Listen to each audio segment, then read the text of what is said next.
Romeo and Juliet, summarised and explained. There are two families in Romeo and Juliet, the Capulets and the Montagues. Juliet is from over here in the Capulets and Romeo is from over here in the Montagues. The Capulets and Montagues are two really rich families that absolutely hate each other. At the very beginning of the play, there is something called a prologue, and that is basically a summary of everything that is going to happen. So, don't know why they did that. Spoiler alert.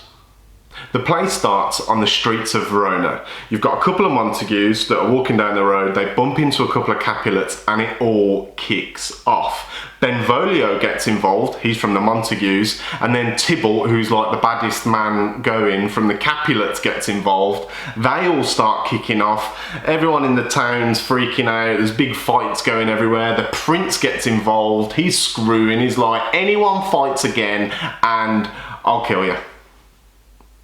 Literally, you'd be put to death. So they're all shook and that's that.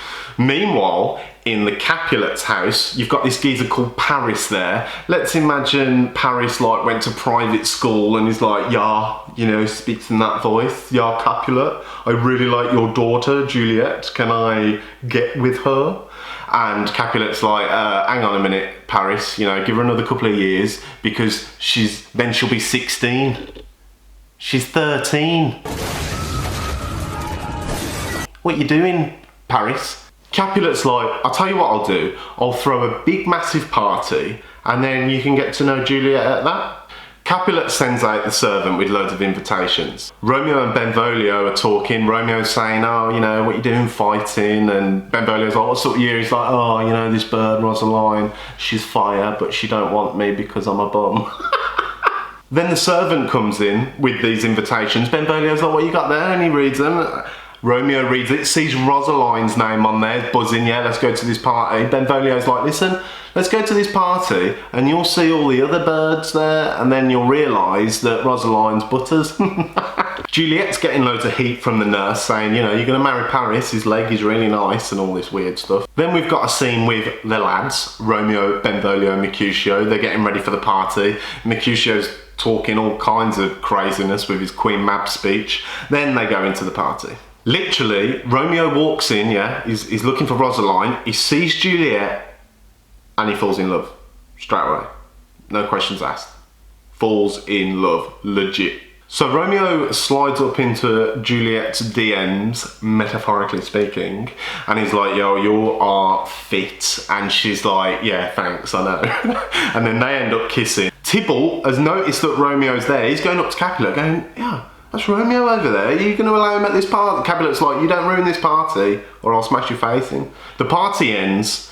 Romeo gets pulled away from Juliet. The nurse comes in and is like, Juliet, what are you doing? That was Romeo, he's a Montague. And Juliet's like, yeah. Romeo's like, nah, she's a Capulet. So Romeo's in this weird head funk. He then goes sneaking around Capulet's house. And then we have the balcony scene where he's looking up. In the balcony scene, they decide to get married. Yeah, they get married. Romeo then pulls an all-nighter, goes to a priest called Friar Lawrence, says, I've met this girl, Juliet, she's a Capulet, she's fit. And he's like, I'll tell you what, yeah, I'll marry her because, you know, it might do us all a favour and end this big family feud. Literally, the next day, they go to Friar Lawrence's cell and they get married. They don't even know each other. They don't know what they're doing, they're rushing into it. Then after the wedding, Mercutio and Benvolio, didn't know this wedding happened, are chilling just in the streets, and then they see Romeo. Romeo is buzzing, you know, he's on top of the world. They're like, what's up with you, you know? Tybalt comes in, screwing from the night before because, you know, he got told by Capulet to shut your mouth. So Tybalt feels betrayed and dishonoured. So he goes up to Romeo, he's kicking off. Romeo's thinking, like, you're my cousin, you know, we're related now because, you know, I've married Juliet. In this, Mercutio is like, Romeo, are you being a pussy? Mercutio just kicks off, goes psycho, switches, starts fighting with Tybalt. Mercutio and Tybalt are very skilled fighters, probably the best fighters kind of in the city, let's say. So they have this big fight. Romeo tries to stop it, gets in between them both, And then Tybalt stabs Mercutio under Romeo's arm, and Mercutio dies off stage. Then Romeo kills Tybalt in anger, and then he runs away, and then Benvolio's left there with bare dead people. The prince comes along and he's like, Benvolio, what happened? Benvolio grasses, tells exactly what happened, and then Romeo gets banished, which means you're gone. So Romeo, with no one else to go to, goes to Friar Lawrence. He's absolutely gutted. He's like, I'm banished, and Friar Lawrence is like, listen, you're banished, you're not dead. Like, don't worry about it, I'll hook it up. You go and see Juliet tonight, consummate the marriage, which means sex. And after that, you can go to another city, which is called Mantua. So Juliet is waiting in her room for Romeo to come in and consummate the marriage.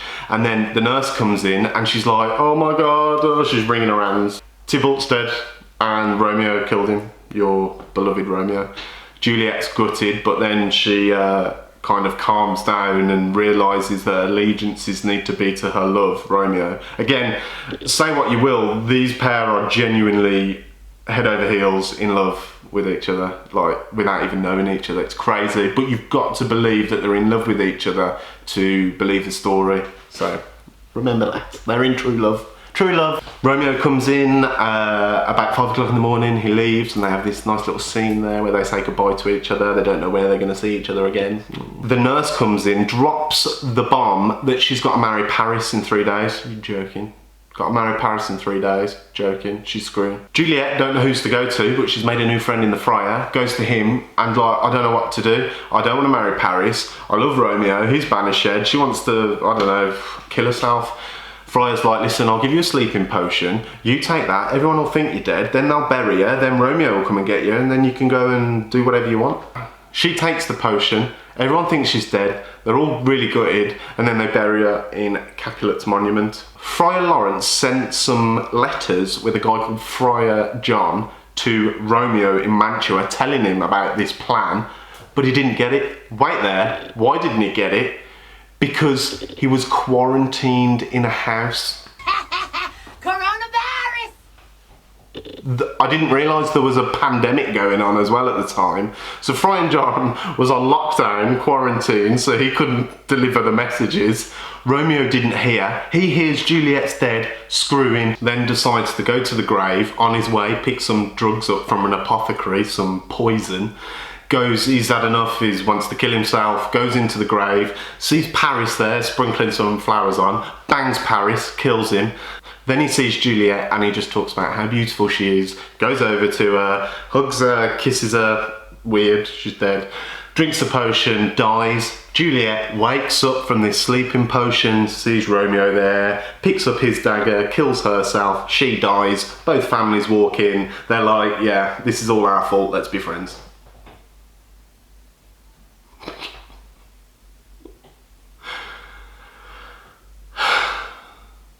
This is the first video on this channel, guys. Thanks for watching, really appreciate it. Like it, subscribe, why not? See you next time.